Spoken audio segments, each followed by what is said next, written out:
샬롬. 오늘도 하나님 말씀 앞에 나오신 여러분 환영합니다. 이렇게 기도하겠습니다. 하나님, 오늘도 우리에게 귀한 말씀 주시니 감사합니다. 이 말씀 속에서 하나님이 주시는 능력과 소망으로 살아갈 수 있도록 주여 인도하여 주시옵소서. 우리의 심령 가운데 세속의 다른 무엇을 하나님보다 더 의지하려는 그 마음들, 거기서 돌이켜 하나님의 능력을 의지하러 나왔사오니 말씀 가운데 깨달아지는 은혜, 힘을 얻는 은혜 허락하여 주시옵소서. 예수님의 이름으로 기도했습니다. 아멘. 오늘 함께 살펴볼 말씀 사도행전 4장 23절에서 31절, 사도행전 4장 23절에서 31절까지 함께 살펴보도록 하겠습니다. 오늘도 성실하신 우리 아버지 하나님을 찬양합니다. 드디어 베드로와 요한이 유대교 공의회에서 풀려나 이제 제자들 공동체로 돌아오게 됩니다. 23, 24절입니다. 사도들이 노임에 그 동료들에게 가서 제사장들과 장로들의 말을 다 알리니 그들이 듣고 한 마음으로 하나님께 소리를 높여 이르되 대주제여 천지와 바다와 그 가운데 만물을 지은 이시요.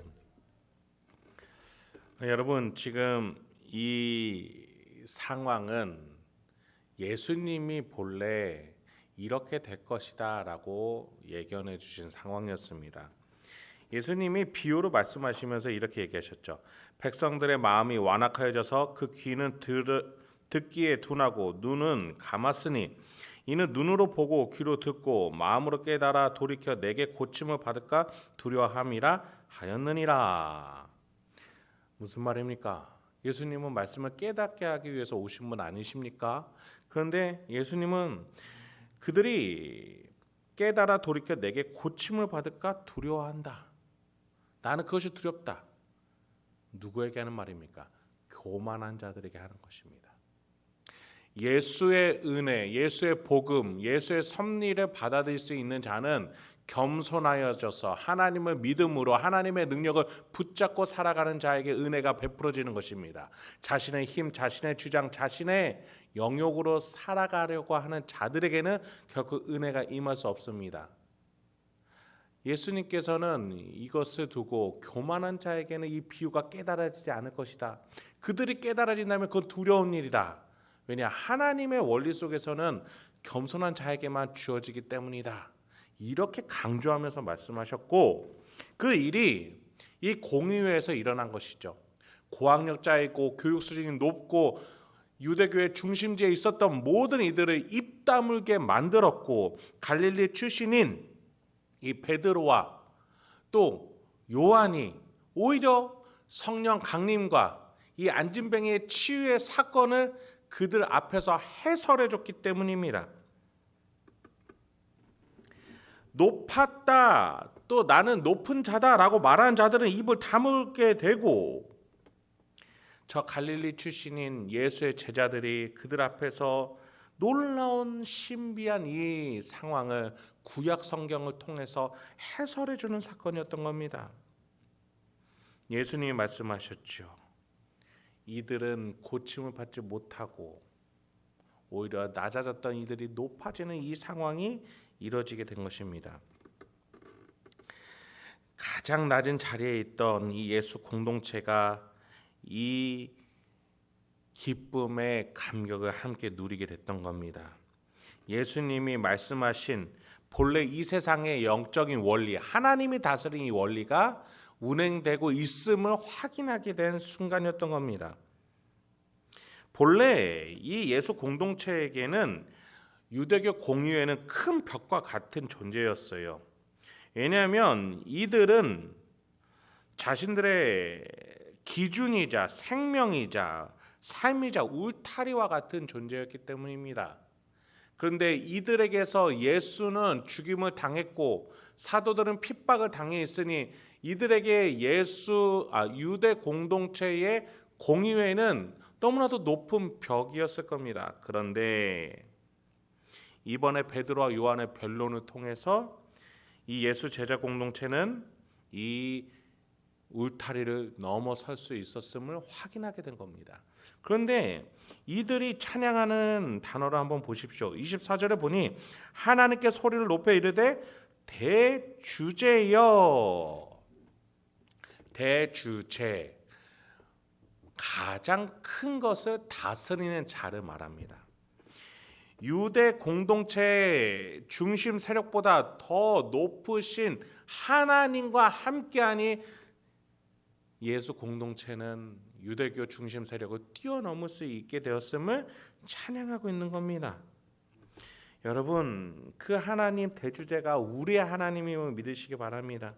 여러분이 어떠한 문제와 근심과 걱정 속에 있다 하더라도 그것보다 더 크신 대주제신 하나님이 우리 마음 가운데 계심을 믿으시기 바랍니다. 여러분, 우리는 이 대주제 하나님이 마련해 놓으시고 다스리시는 인생길을 걸어가는 것이지 내가 개척하는 인생을 사는 게 아닙니다. 하나님이 마련해 놓으시고 완성해 놓은 신자의 길을 걸으시기 바랍니다.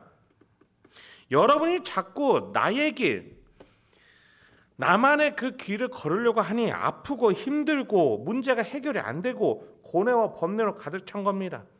좁은 문일지라도 좁은 길일지라도 하나님이 마련해 놓으신 그 길을 걸으시기 바랍니다.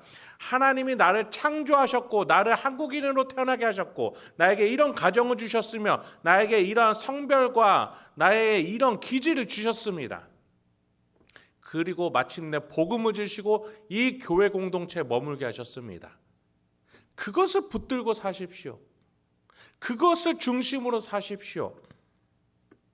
그럴 때 하나님이 마련해 놓으신 그 길 속에서 하나하나 하나님이 주시는 은혜를 발견해 나가며 우리는 한 발걸음 한 발걸음 담대하게 나갈 수 있을 겁니다. 지금 예루살렘 교회 이 공동체가 큰 벽을 뛰어넘으며 찬양하듯이 말이죠. 계속해서 이들은 찬양하는데 시편 2편을 인용하면서 찬양하고 있습니다. 25절에서 28절이에요.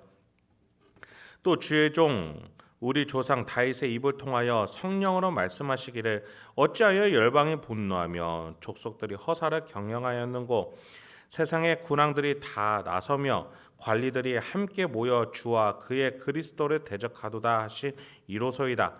과연 헤롯과 본디오 빌라도는 이방인과 이스라엘 백성과 합사하여 하나님께서 기름 부으신 거룩한 종 예수를 거슬러 하나님의 권능과 뜻대로 이루려고 예정하신 그것을 행하려고 이 성에 모였나이다.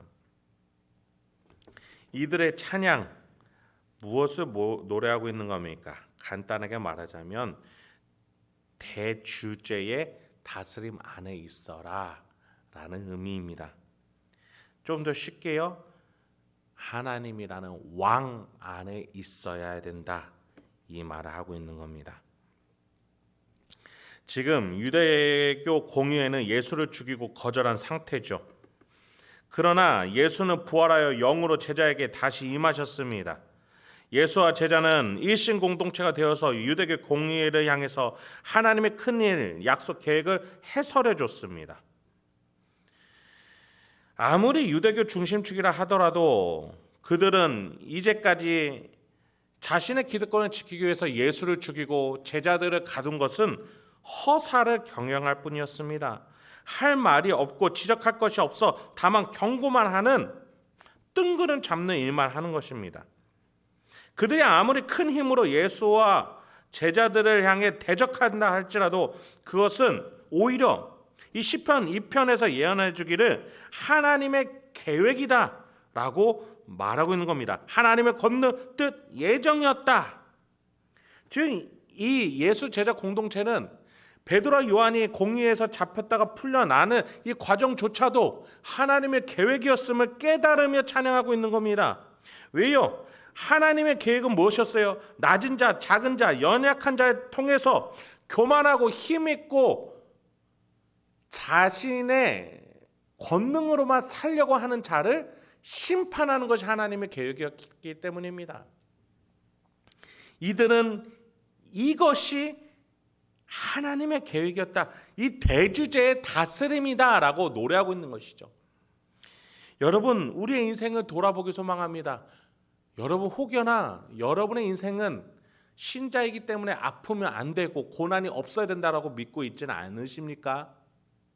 여러분 오늘 성경을 보십시오. 하나님은 고난과 고통과 다른 이의 악행을 통해서도 우리에게 은혜를 깨닫게 하시고 하나님의 놀라운 신비와 다스림을 깨닫게 하고 계심을 기억하시기 바랍니다.